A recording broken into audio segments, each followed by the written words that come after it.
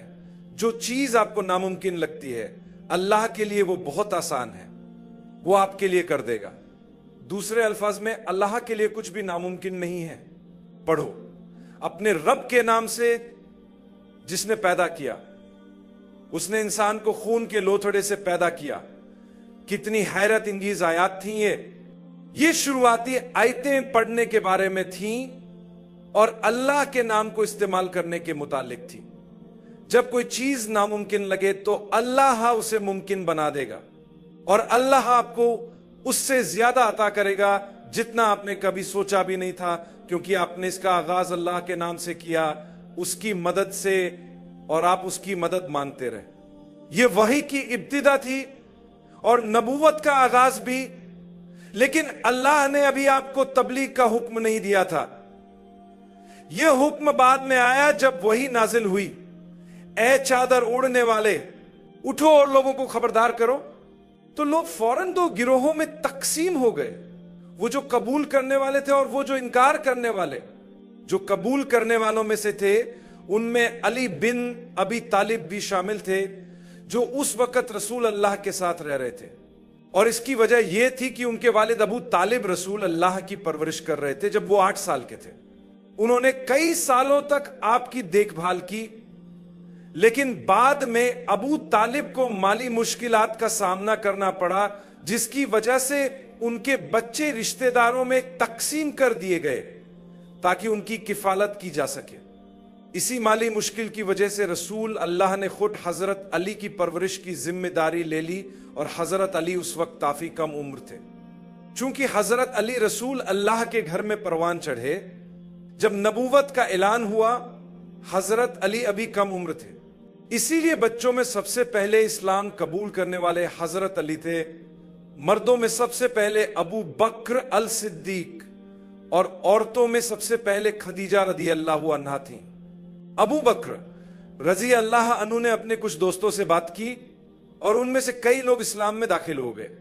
یہی وجہ ہے کہ اگر آپ ان 10 افراد پر نظر ڈالیں جنہیں جنت کی بشارت دی گئی، جنہیں عشرہ مبشرہ کہا جاتا ہے، تو ان میں سے کئی لوگوں کو اسلام میں لانے والے ابو بکر رضی اللہ عنہ ہی تھے، کیونکہ وہ ان کے قریبی دوست تھے۔ یہ بات ہمیں ایک اور اہم سبق سکھاتی ہے کہ انسان اپنے دوستوں کے اثر میں ضرور آتا ہے جب تک کہ وہ خود ان پر اثر انداز نہ ہو۔ اگر آپ کے دوست کسی خاص طرز زندگی کو اپنائے ہوئے ہیں تو آپ بھی ویسے ہی بن جائیں گے، چاہے آپ کو احساس ہو یا نہ ہو۔ اسی طرح اگر آپ غالب شخصیت ہیں تو آپ کے دوست آپ کی عادات اختیار کر سکتے ہیں۔ اس لیے اچھے دوستوں کا انتخاب کریں تاکہ اس دوستی میں سے بھلائی نکلے نہ کہ برائی۔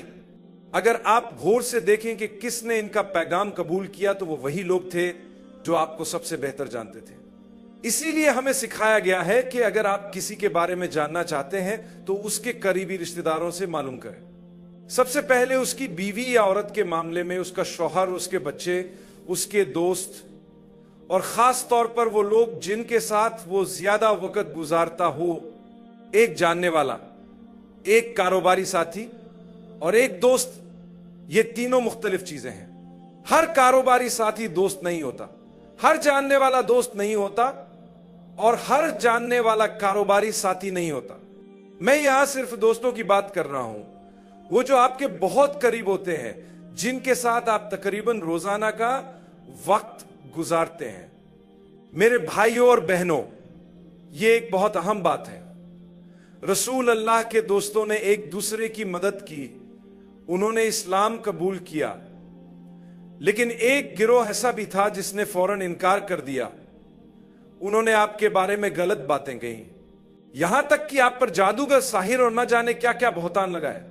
ان تمام الزامات کو یاد رکھیں، کیونکہ اگر آپ پر بھی لوگ ایسے الزامات لگائیں گے کہ آپ جادو کر رہے ہیں، کسی پر کالا جادو کیا ہے، آپ کو دولت یا شہرت کی ہوس ہے، تو یاد رکھیں کہ نبی کریم صلی اللہ علیہ وسلم پر بھی یہی الزامات لگائے گئے تھے۔